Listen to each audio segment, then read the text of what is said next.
Daughters of Nri is next, NRI. It came out in 2019 and it's by Rini K. Amayo and it's fantasy.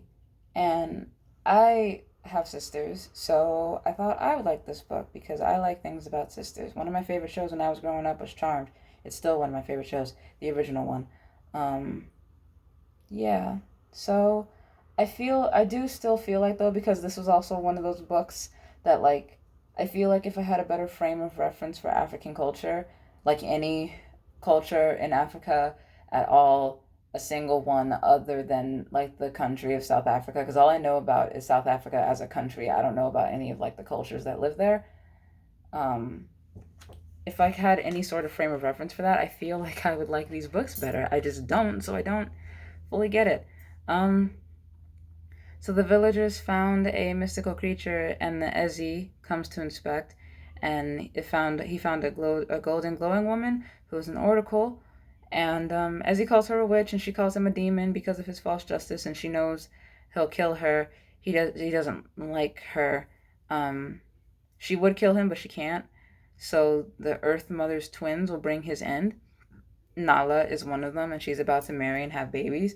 She can do magic, but she's never done it before, and she's always had oddities around her, and she's been told just like not to do magic. Her friend Ginny is angry at her for ruining her dress. Feels bad, but kind of meh. Jenny helped her clothes, but people often say Nala is weird. Nala doesn't feel at home here. Nala doesn't want wifely duties as well. She wants freedom. Um, Sinai is the other twin. Uh, Freedom's on her mind too, and she's dreamed of her sister but doesn't understand its meaning because they were separated at birth so that the Ezi doesn't kill them. And she gets bullied because she doesn't belong, and she literally falls out of a window because of her bully. Like, what the hell? Um, their mom died birthing them, and their dad died not long after the girls were kidnapped. So, Sinai has been called noble, so she lives in the castle. Ina, the bully, hates her for seemingly no reason. And she finds herself in the company of the cook, who is the lady that saved her when she fell out the literal window. Nala lives with a grandma who lost her children, and a stranger claimed Nala was hers. She believes that Ezi is crazy. The Ezi is so terrible, he once ordered the removal of a village for no reason given. Um, Her family believes he's a demon, and the Ezi has been rounding up twins to kill them. Shocker. Nala thinks their village is next, so they send her away because she's like screaming and stuff like that. Sinai wants to instill the fear of gods in her bully. Nala's village is destroyed, and she gets magic and kills the Ezi's men. That's fun. So she ends up with other Ezi survivors, and Sinai wants the cook's help, and the cook won't tell her until she makes an oath. And after she takes it, she has to spy on the Ezi because Sinai actually lives with him. So that's fun. Um, I think Sinai's bully also believes that Sinai wants to be with her betrothed, like the bully's betrothed. She doesn't. Um, Nala doesn't like the other survivors because she believes they're cowards, but like if your entire village got destroyed and you don't have magic, I don't know if you'd be like gunning to run into a fight. So, um, I like this book. I just kind of feel like I want more to happen. There's just a lot of talking right now. Yeah. They do eventually meet and kill the Ezi, and yeah, they don't feel at peace with his death though. I think there's another one, but I don't particularly want to read it. Um, I enjoy it. There's just less sisterhood than I thought there would be. I wanted there to be more sisterhood, I guess. Um, Killing an entire village seems excessive. Like, how has that never caused a little rebellion? Like, yeah.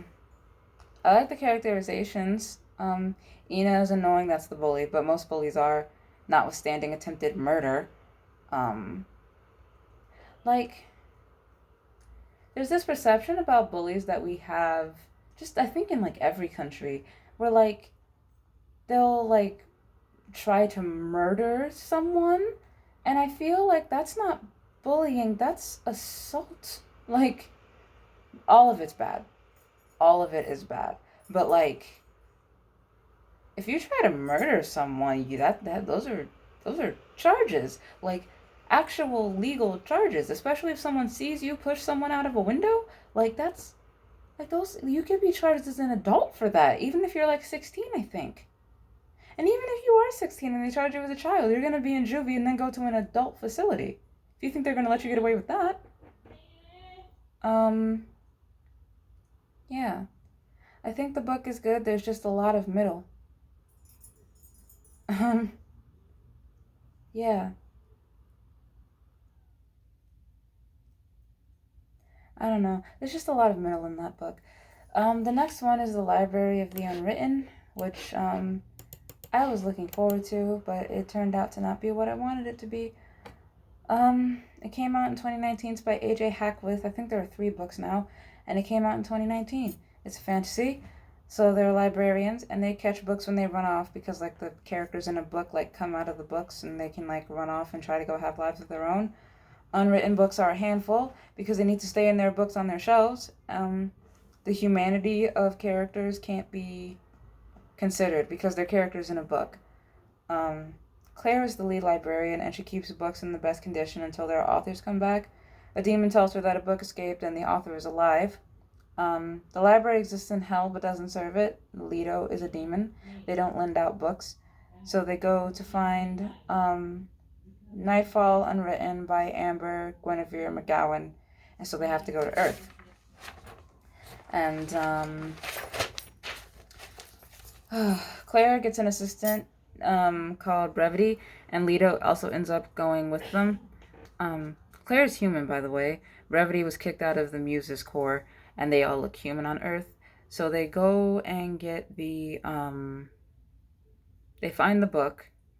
There's an angel also after them because there's a book that they want, and if he gets the book, then he won't be fallen anymore. So that's nice, I guess, for him. Um, the character who wanted to be written went to his author and tried to convince her to write the book, which is not a thing that you should ever do. And she ended up burning the pages, so it hurt him. Um, yeah. So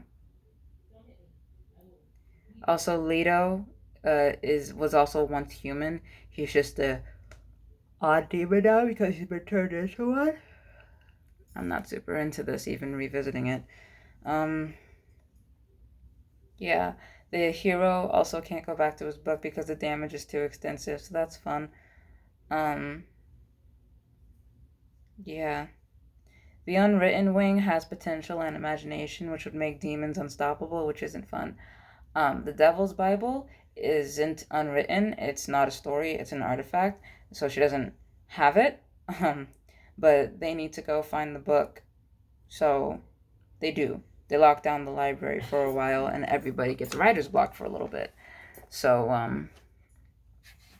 yeah. Um. So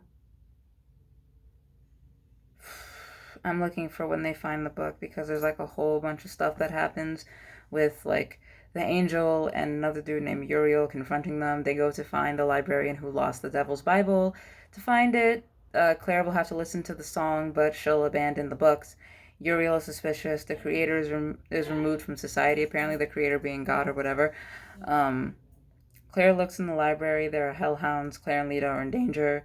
Claire unmade her mentor's soul, and Leto is upset about all of that. I don't know what any of this means. Uriel is the one who sent the hellhounds after them. Uriel wants the book to bring the creator home and give hell its reckoning.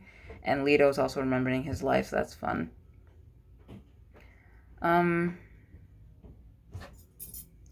Lots of stuff happens. It's fine. It's not what I expected, but I don't know. I made it a little bit under a third of the way through before I got bored. I just. The idea of the stories is really cool. I thought that was awesome. Um, Stories like wanting to be told, and all of us having unwritten stories in our head, and I think that's a cool concept, probably because I like to write stories, so. Yeah. Yeah. I'm gonna leave this one.